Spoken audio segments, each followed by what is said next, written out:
እኔ ሳያገባ ወለደ አይባልም እባላለሁ። ምን እኔ ስለማላረግዝ ነው እንዴ? ያለ እኔ ልጅ ከየት ይመጣል? ሰላም ጤና ይስጥልን ቤተሰብ፣ እንዴት ናችሁ? እኔ በጣም ደህና ነኝ፣ እግዚአብሔር ይመስገን። በዓል እንዴት ነበረ?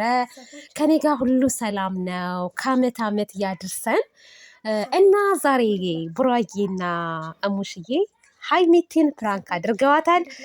እሱንም ደግሞ ቡራ ነው እቅዱን ያቀደው ለሙሽዬ በደንብ አድርጎ አስረድቶ ሀይሚ ስትመጣ ልጅ እንድትወልጅለት እፈልጋለሁ፣ የልጅ ልጅ ማየት አምሮኛል፣ በቃ ውለጅለት ለልጄ ብለሽ ንገሪያት ብሎ ሀይሚትም ስትመጣ እሙሽዬ እንደተባለችው እባክሽን የልጅ ልጅ እፈልጋለሁ እናም ልጅ ውለጅለት ብላ ለሀይሚቲ አቅርባላት ነበረ። ሀይሚዬም ደግሞ እንዴት እንደዚህ ይሆናል? ይሄ ሀሳብ ያንተ እንጂ የሙሽዬ አይደለም ብላ ትንሽ እየተከራከረች ነበረ። ነገር ግን ሙሽዬም ለማስረዳት ሞክራለች። ሀይሚቲም ጊዜው አይደለም፣ እኔ እናንተ ብዙ እቅዶች አሉን፣ መጀመሪያ ቅድሚያ መደረግ ያለበት ነገር ከተደረገ በኋላ ልጆቹ ይደርሳሉ፣ ብዙም አያስቸኩለንም በማለት መልሳለታለች። ቡራ ግን ጭክን ብሎ አምሮኛል ውለጂ እያለ ነው። ተረጋጋ ስትለው ሰዓቱ ገና ነው ስትለው 3 ሰዓት ነው የምንለው። የዛሬው ግን ማለት ነው እውነት ለመናገር ዛሬ በጣም ነው የሳኩት። በተለይ ደግሞ ማለት ነው እኔ እንግዲህ አላረግዝ ምናምን ያለው ፓርት ማለት በጣም ሲያስቀኝ ነበረ እና እሱ ራሱ ሳቁን መቆጣጠር አቅቶት ፊቱን እንደዚህ በእጁ እየሸፈነ ነበር ሲስቅ የነበረው ማለት ነው። እና ፈታ ብያለው። ቡራ ሴት ልጅ ከወለድሽ እቀማሻለሁ፣ የምትውለውም የምታድረውም ከኔ ጋ ነው፣ በቃ ሴት ልጅ ከወለድሽ አልለቃትም ብሏል። ይህ ማለት ምንድን ነው? ያው ለሴት ልጅ ያላቸው ጉጉት አንደኛ እነሱ ወንዶች ናቸው፣ እህት የለውም። ሀይሚቴ ግን እኮ በጣም እድለኛ ናት ቤተሰብ በጣም ምክንያቱም አስባችሁታል፣ እዚህ ፋሚሊ ውስጥ ስትገባ ብርቅ ናት ለሁሉም ማለት ነው። እና እንደ እህቱ እንደ እናቱ እንደ ሚስቱ እንደ ልጁ አድርጎ ነው የሚያኖራት ማለት ነው። እና በጣም መታደል ነው የእውነት ሀይሚዬ፣ እድለኛ ነሽ ከነ ሙሽዬ ጋር መቀላቀልሽ። ከዛ ባለፈ መውለድ አለባችሁ፣ ግድ ነው መውለድ አለባችሁ። ነገር ግን ሀይሚቲ ከመውለዳችን በፊት የምናደርጋቸው ነገሮች አሉ ያለችበት ምክንያት ምንድን ነው? እሱንም ደግሞ ቅድሚያ ሽማግሌ መላክ አለበት። ስሜን ልታጠፋው ነው ወይ ስትለው፣ እንደውም እንዴ አንቺ ስም ብቻ እኮ አይደለም የኔም ስም ይጠፋል አሁን ብወልድ ምናምን እያለ ነበረ። እና በነገራችን ላይ ከጋብቻ በፊት አሁን ሲወለድ ብዙ ሰዎች ምንድን ነው የሚሉት የሆነ ኖርማል አባትየው ካልታወቀ ምናምን ይሄ ዲቃላ ይዛ መታ ወንድም ይባላል ሄዶ አስረገዘ ምናምን ሳያገባ ይባላል ማለት ነው። እና ለዛ ደግሞ ምንድነው ሽማግሌ መላክ አለበት። በቃ ሽማግሌ ከተላከ እርግዝና ቢፈጠርም እንኳስ ችግር የለውም። እንደውም ብዙዎቹ ማለት ነው ሽማግሌ ከመላኩ በፊት ያረግዛሉ እና ሲያረግዙ ቶሎ ብለው ሽማግሌ ይላካል፣ ቶሎ ብለው ሰርግ ይዘጋጃል ማለት ነው። እና እንደዚህ አይነት ነገር አለ በጣም ብዙ ጊዜ በተደጋጋሚ እኔ አያለው ማለት ነው። እና እናንተ ደግሞ በአብራችሁ እየኖራችሁ ነው፣ እርግዝና አይፈጠርም የሚባልበት መንገድ የለም። እውነት ለመናገር አሁን ሀይሚና ቡራዬ ምንም ነገር አላደረጉም ወይም አልተቀማመሱም ማለት አንችልም። ምክንያቱም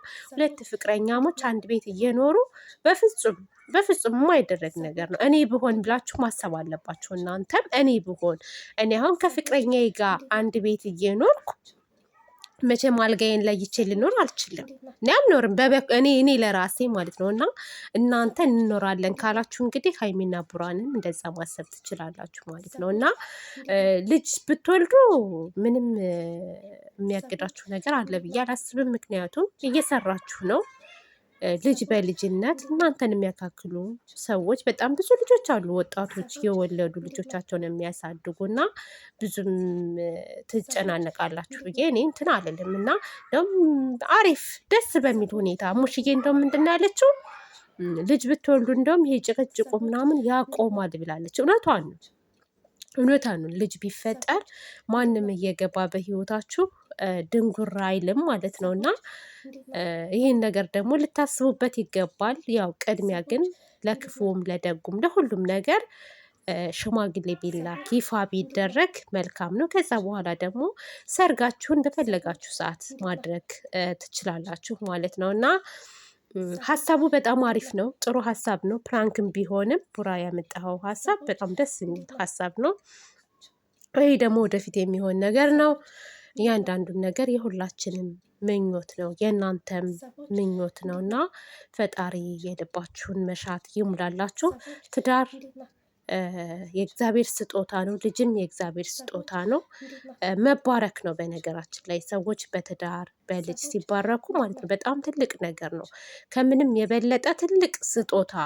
አንዳንዶች ትዳር ብለው ይዘው ወይንም ደግሞ ልጅ ወልደው ትዳራቸውን እንደ ዕቃቃ ጨዋታ አድርገው ቁማር የሚሰሩ ሰዎች አሉ ማለት ነው። ተጣላን ተለያየን እያሉ ምሳሌ ደግሞ እነ ሩታንና አብርሽን መውሰድ እንችላለን።